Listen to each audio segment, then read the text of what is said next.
درجے میں ضرور اس سے اجتناب کرنا چاہیے۔ یہ بہن نے کویسچن کیا تھا، یہ پہلے کا رہتا تھا، اگر کوئی شخص یہ کہے کہ اگر اللہ تعالیٰ نے معاذ اللہ سود میری قسمت میں نہ لکھا ہوتا تو میں لیتا ہی کیوں؟ یعنی اس کا مطلب ہے کہ سود قسمت میں لکھا تھا اس لیے میں لے رہا ہوں، میرا کوئی قصور نہیں، اللہ تعالیٰ نے میری قسمت میں لکھا ہے۔ دیکھیے حضرت علی رضی اللہ تعالیٰ عنہ سے یہ کویسچن ہوا کہ کیا انسان کو اللہ تبارک و تعالیٰ نے مکمل اختیار کے ساتھ پیدا کیا ہے یا وہ مجبور محض ہے؟ آپ نے شاید فرمایا کہ اپنا ایک پیر اٹھاؤ، وہ ایک پیر اٹھا لی، ایک پیر پہ کھڑا ہوا تھا، آپ نے فرمایا اب دوسرا بھی اٹھاؤ۔ اس نے کہ عرض کی کہ حضور اگر میں دوسرا اٹھاؤں گا تو گر جاؤں گا۔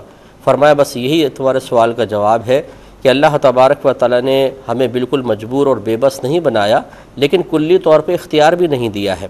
تو اب خلاصہ کلام یہ ہے کہ ہم جب اچھے اعمال کرتے ہیں، ادب یہ ہے کہ اسے اللہ کی طرف منسوب کیا جائے، اور جو ہم برے اعمال کرتے ہیں اس میں چونکہ ہمارے اپنے ارادے اور کوشش کا بھی دخل ہوتا ہے، لہٰذا اسے اپنی طرف منسوب کریں۔ اللہ تبارک و تعالیٰ کی طرف منسوب کرنا بہت بڑی بے ادبی ہے، اور اس قسم کے لوگ دلیلوں سے کم سمجھتے ہیں۔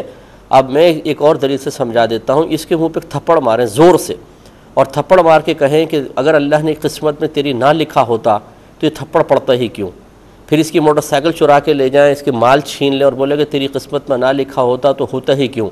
تو تم بھی اس پہ راضی رہو، جیسے سود کے معاملے میں تم اپنے آپ کو یہ چاہتے ہو کہ تنقید نہ کی جائے اور اس کو اللہ کی طرف منسوب کر کے مجھے بری ذمہ قرار دیا جائے، تو ایسی تم بھی کر لو، تو یہاں پہ خاموش نہیں بیٹھے گا۔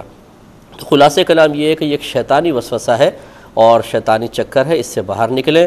انسان جب کوئی گناہ کرتا ہے، خطا کرتا ہے، تو اللہ تبارک و تعالیٰ اس کے ارادے سلب نہیں کر لیتا، اس کے ہاتھ پاؤں بند نہیں جاتے ہیں، اس کی سوچ مفلوج نہیں ہو جاتی ہے، اس کی سوچ اور فکر کا سلسلہ منقطع نہیں ہو جاتا، بلکہ اس کو اختیار ہوتا ہے، وہ اپنے اختیار سے گناہ کرتا ہے، اور اسی اختیار کے غلط استعمال پر آخرت میں گرفت ہے۔